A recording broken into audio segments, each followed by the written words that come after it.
Olá, seja bem-vinda, bem-vindo ao nosso canal. Este é o curso bíblico Palavra Viva.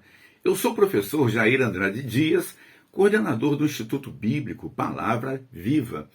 Então, por favor, deixe o seu like, faça a sua inscrição no nosso canal, tá bom?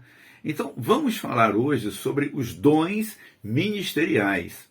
Dons e talentos nunca são para exaltar a pessoa que os tem, que os recebe de Deus, né? Mas para exaltar o Senhor, para ser aplicado na sua obra, tá bom? Nós vamos começar com um texto em Efésios, capítulo 4, versículo 11 e 12, que dizem assim: Jesus designou uns para apóstolos, outros para profetas, outros para evangelistas e outros para pastores e mestres, com o fim de preparar os santos para a obra do ministério, para que o corpo de Cristo, ou seja, a igreja, seja edificada, seja firmado, preparado na palavra, tá bom? Então vamos ver cada um desses títulos citados aqui, né? Então, apóstolo, o que é apóstolo? É uma palavra que no grego significa enviado para uma missão. Então a missão e o ministério do apóstolo era mais ampla territorialmente, né? E era marcado muitas vezes com milagres e participação, né, da graça intensa do Senhor, e assim a sua obra ia crescendo, né? Houve apóstolos, né, como os 12 que Jesus escolheu, né, e ainda Matias, tá, em Atos 1:26, Barnabé e Paulo, em Atos 14, verso 14, e Tiago, irmão do Senhor, em Gálatas 1, versículo 19. Tá? Temos também evangelistas. Evangelista é todo aquele que tem o dom de evangelizar. Deus assim o prepara, né? Na verdade, todos nós, como cristãos, devemos evangelizar, fomos chamados para pregar o evangelho. Mas aquele que tem o dom de evangelista, ele excede, vai além do normal, ele se atira realmente à obra mais que a maioria, né? Ele é chamado por Deus para isso. O profeta é aquele que fala, adverte a igreja, né? Não só para revelar, como alguns pensam, né? Mas para animar, encorajar, né? Consolar, fortalecer e avisar a igreja, né? Isso está lá em 1 Coríntios 14, versículo 3. O pastor é chamado, aquela pessoa chamada para apacentar a igreja, né? Cuidar da igreja, do rebanho, né? Das ovelhas, como assim se diz, né? Para aconselhar, treinar, né? Orar por ela, né? Acompanhar sua vida espiritual, dando toda a atenção. E o mestre é aquele que tem o dom de ensinar, né? Ele costuma ter um esclarecimento maior, mais aprimorado, mais profundo da palavra, para poder reparti-la, né, com os demais da igreja, da congregação, tá bom? Bom, outros dons. Nós temos uma lista ali em Romanos, capítulo 12, do versículo 6 ao 8, que diz: de modo que, tendo diferentes dons, se é profecia, que seja segundo a medida da fé. Se é ministério, seja ministrar. Se é ensinar, que haja dedicação ao ensino. O que exorta, use o dom de exortar, né? E o que reparte, faça com liberalidade. O que preside com cuidado e o que exerce misericórdia, né? Então, com alegria. Tá? 1 Coríntios 12, 28 também diz: Deus pôs na igreja primeiramente apóstolos, depois profetas, em terceiro mestres, e depois os que realizam milagres, dons de curar, socorro, governos, variedade de línguas. Tá? Então vamos analisar um pouco, né, de cada um. Ministério é o dom de ministrar, né, de servir, de ser útil. E exortar é animar, incentivar, né, encorajar. Tá? Repartir, então é dividir com quem precisa, né, aquele que está necessitando. E presidir, liderar, né, exercer a liderança, socorro, dom de ajudar, de socorrer o próximo em várias situações. Né? É aquele que se mostra prestativo. Né? Governos, dons de administrar, né, organizar, cuidar, fazer funcionar com ordem e agilidade. Né? Então, os dons do Espírito Santo não é somente para o púlpito, né, para como pastor, apóstolo, mestre, pregação, louvor, né, mas para administrar, liderar, contribuir, ajudar, socorrer, animar, né, apoiar. Né? Então, todos os cristãos têm ao menos alguns desses dons ou de talentos, os quais ele pode aplicar na obra de Deus, não só dentro da igreja, da congregação, né, mas fora, tá? Também. Agora eu queria falar sobre o fruto do Espírito, tá? Muito importante. Então Deus quer conceder-nos não apenas o poder de Deus, mas também o caráter de Cristo. Então o Espírito Santo quer transformar-nos, moldar o nosso caráter para termos a nova natureza, né, proveniente de Cristo, né, mediante o fruto do Espírito, né, que é o caráter. O que é o fruto do Espírito? Podemos definir como o caráter de Cristo que Deus quer implantar em cada cristão. Isso é uma necessidade. E esse fruto, evidentemente, que ele não vem pronto, né? Ele vai sendo trabalhado, Deus vai trabalhando, né, o nosso comportamento à medida que nós abrimos espaço para Deus agir, tá? Porque muitos cristãos, eles, muitas vezes por ter alguns dons espirituais, tudo mais, acham que não precisam mais ser corrigidos, moldados, tá?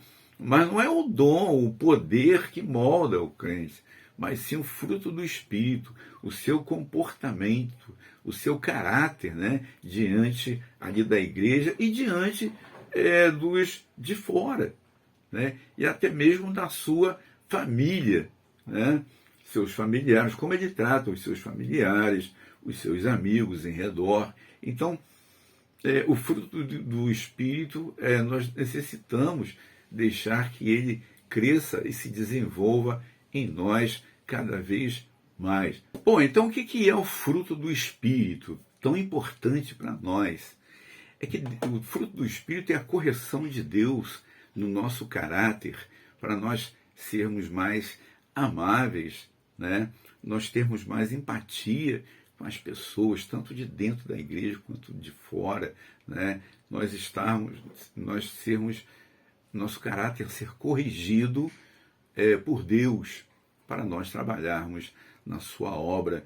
Então, Deus dá tempo para nós nos corrigirmos, né? E vai nos amoldando, né, a cada dia, como o oleiro que vai amoldando, né, a sua obra, e assim Deus quer fazer conosco, nos amoldar. Não é só dar poder, tá? Isso é bom, mas não é só isso. Tem também a ver com o nosso caráter, porque coisa ruim é quando um crente, mesmo tendo ou não poder, né, mas é uma pessoa arrogante, altiva, né, que trata mal as pessoas, algumas situações, assim, dessa maneira. Então Deus quer corrigir-nos, nosso caráter, tá? A nossa maneira de ser, o nosso testemunho perante as outras pessoas, né? Então Deus dá um tempo, ele vai corrigindo, nos corrigindo, quando nós aceitamos ser corrigido, e isso é necessário, tá? E o fruto do Espírito, então, o que é? A Bíblia descreve como sendo amor, alegria, paz, longanimidade, benignidade, fidelidade, mansidão e domínio próprio. E diz assim, que contra essas coisas não há lei. Ou seja, esse é o melhor que Deus faz em nós. Então, Gálatas 5, 22 e 23. Vamos definir um pouquinho cada um dessas, do fruto do Espírito aqui. O que vem a significar cada coisa? Então, o amor, né? É o amor ágape, o amor de Deus, o amor incondicional, né? O amor ativo que ajuda, né? Que quer o bem do próximo, né? Que não é egoísta, né? Não é egoísta, não trata com leviandade, não trata com ódio, né? Coisas desse tipo assim. E a alegria é gerada devido à paz de Deus que está em nós, né? Nos dá certeza, nos dá satisfação pela presença do Espírito em nós, pelo agir dele na nossa vida, né? Nos moldando a cada vida. A gente vai ficando mais maduro, né? A paz, né? A paz também por causa da alegria, né? E por causa da certeza que nós temos em Deus, da certeza que nós temos em Cristo, né? Da salvação, da vida eterna, mesmo durante as tribulações que nós passamos nessa vida. Então isso vai nos dando paz. Longanimidade é paciência para enfrentar as perturbações, enfrentar as perseguições que é normal e acontecem, as provações que acontecem nessa vida, né? A fidelidade é a qualidade de ser fiel, tá? De você manter a sua palavra, de você cumprir aquilo que prometeu. Isso é muito importante para o cristão. Mansidão, ser pacífico, né? Contrário à violência, né?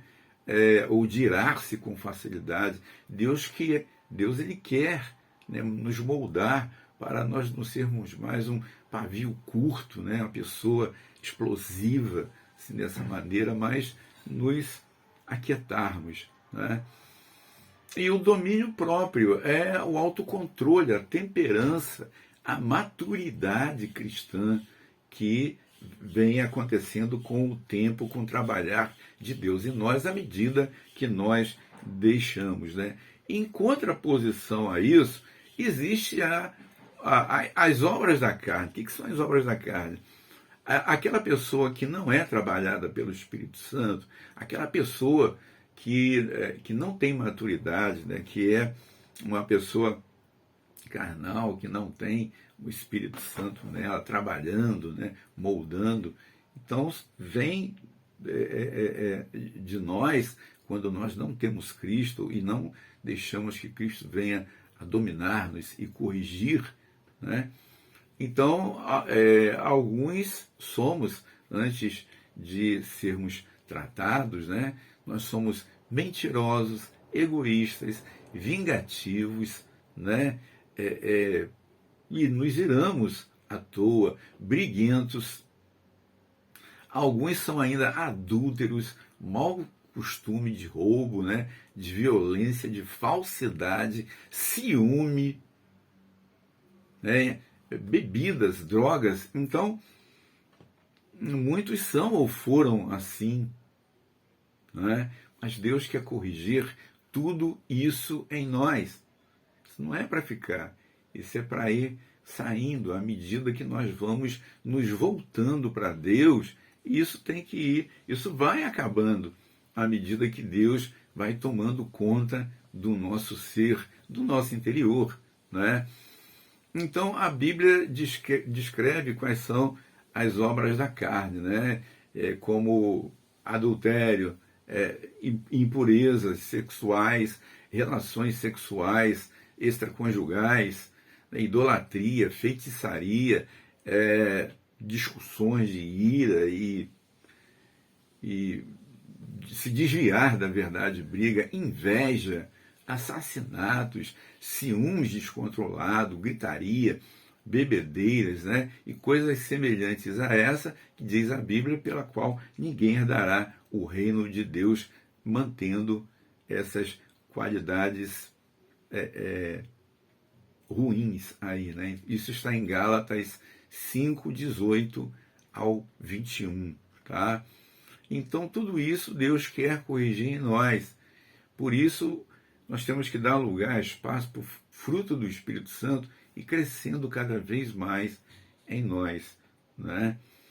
E a obra do Espírito Santo em nossa vida, ele quer nos moldar, ele quer nos tornar o nosso ser, o nosso eu, quanto mais parecido com Cristo possível, né? Em bondade, mansidão, não é só em poder não, tá? É em bondade, mansidão, tá?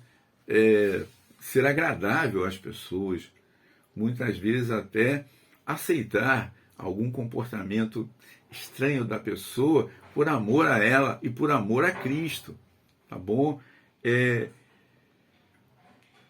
Todo pai, né, corrige o seu filho, então Deus também quer nos corrigir, como está lá em Hebreus, né, 12, 14, né?